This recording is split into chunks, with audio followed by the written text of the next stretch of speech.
لە ساڵی 1999 پەرلەمانی کوردستان ڕۆژی حەڤەی کانونی یەکەم حەڤەی 12 هەموو ساڵێکی وەک ڕۆژی ئاڵای کوردستان دیاری کرد.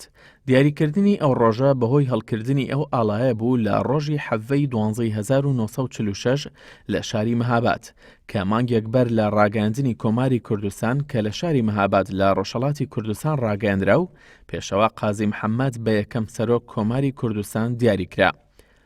ئاڵای کوردستان بە بڕیاری پەرلەمانی کوردستان بۆتە ئاڵای ڕەسمی هەرێمی کوردستان و نیشانە و ڕەنگەکانیشی دیاری کراوە.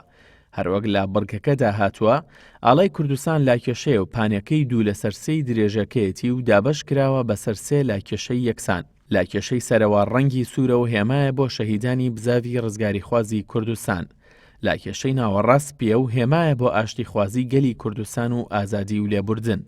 هەروەها لاکێشەی خوارەوە سەوزە و هێمایە بۆ کشتتوکاڵ و ژینگەی کوردستان. خۆرێک کە بایاسا دیاری کراوە لە ناوەڕاستی ئاڵاکەیە و هێمایە بۆ بەردەوامی ژیان و جەژنی نەورۆز، چونکە 21 تیشکی لێوە دەرچووە وەک نیشانەیەک بۆ ڕۆژی 21 سێ. بە پێی یاساکە جگە لەو ڕنگ و هێمایانە نابێ هیچ نووسینیان ڕنگ و وێنەیەکی تر بخرێتە سەر ئاڵای کوردستان. لە مێژوودا کورد خاوەنی چەند ئاڵایەک بووە، لەوانە ئاڵای ڕاپەڕینی بەدلیز لە ساڵی 1914 کە بە قوماشێکی زێڕین دروستکرا بوو، ئاەتێکی قورئانی پیرۆزی تێدا نووسرا بوو. ئاڵای سەردەمی شێخ مەحموودی حەفید ساڵی 1990 کە بریتی بوو لە مانگێکی سوور و ڕووبەرێکی سەوز. ئاڵای سمکۆخانی شکاک لە ساڵی 1922 هەڵکرا و تێیدا نووسرا بوو کوردستانی ئازاد. شۆڕشی شێخ سەعیدی پیران لە ساڵی 1925 کە ڕەنگی سەوز بوو خۆرێک لە ناوەڕاستیدا بوو.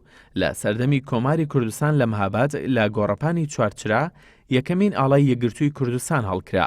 پەرلەمانی کوردستان بە پێی بڕیاری ژمارە 24 لە ڕۆژی 11/11/1999 کە لە یاسای ژمارە 14 ساڵی 1991 سەرچاوی گرتووە، شێوازی ئاڵاکە و پێوانەکان و شێوازی هەڵدانی دیاری کرد.